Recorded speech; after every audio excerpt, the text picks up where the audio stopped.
When I first went to school, even in the village, the teachers were Caucasian, and they called us Indians. And I went home and I asked my mother what an Indian was. And she was silent for a very long time. And then she said, "That's what white people call us." And I said, "Well, what do we call us?"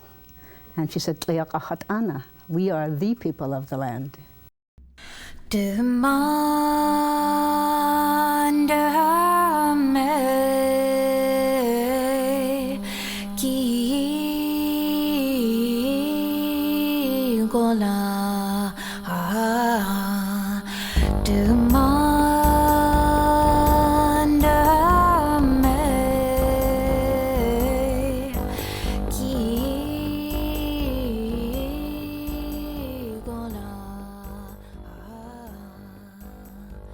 What labeling is generally thought of is the idea of tagging or identifying or even determining a certain action or behavior and then segregating that out.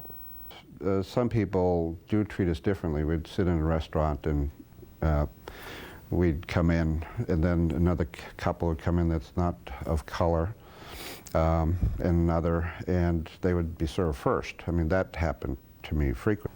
And I remember going to powers that be and said, in my building, I don't see anybody that looks like me. And the person responded by saying, "Oh, yes, yes, yes, you do have people of color. Mrs. Jones is 1/4 Native Alaskan, so you do." And my response, "But physically, that looks like me." And I was the only minority of any kind in this class. The teacher said, "Well, how about Kwanzaa?" And he naturally looked over at me, "Well, how do you celebrate Kwanzaa?" And I'm like, "I've never celebrated Kwanzaa in my life." I was riding in a woman's car, she's a coworker, and we came to a stop. We were kind of downtown in like the 4th Avenue, 5th Avenue area, and there was a group of Hispanic kids. I would imagine they were probably in their teens, maybe high school aged, and they were all standing together. There wasn't a gang of them, there just happened to be more than one, and she locked her doors on instinct.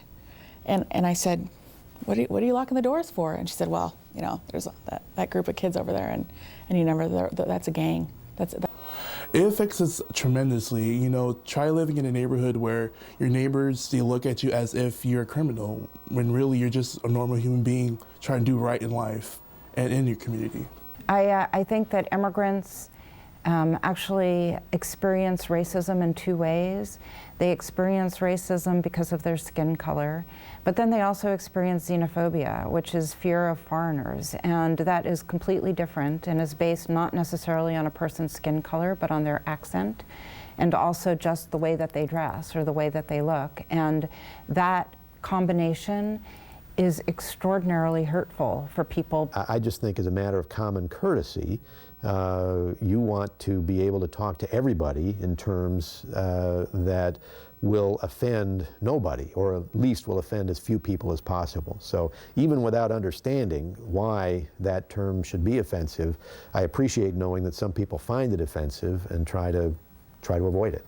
As a Filipino, I think what I can do is really celebrate my being Filipino and share that with people, share what makes my being Filipino special. I don't like the word tolerance. I think a lot of people say, you know, we should be racially tolerant. I don't like that. I don't want to just tolerate somebody. I want to celebrate their culture. And I think that we should really talk more about that. Teach it in history. Have classes that are meaningful classes that teach about the history of Alaska. Truly teach about the history of Alaska. No, Alaska didn't start in 1867. It was here for thousands and thousands of years prior to that time.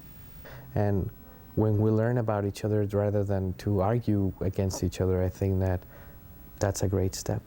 I think that in any relationship, whether it's personal or as a group relationship, is really based on understanding. And I think that's what needs to happen. Listening to people's stories, setting up forums in which you get to hear what is it like to be say, an Alaska Native person in Anchorage? What has it been like this week to be Native in this town for you, right? Parents have to cultivate where they came from and find out where you're at. And teach your children and your grandchildren. I know with my grandchildren, I ask them specifically, who are you? Are you Hispanic? Yes.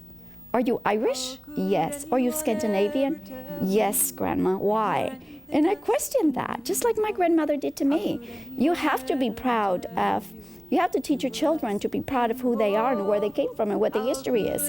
Otherwise, that's why people never understand each other. Anchorage has great potential. It has races and people from everywhere in the universe, including Alaska.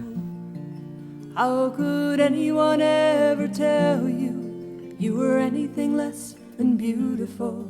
How could anyone ever tell you you were less than whole? How could anyone fail to notice that your loving is a miracle? How deeply you're connected to my soul.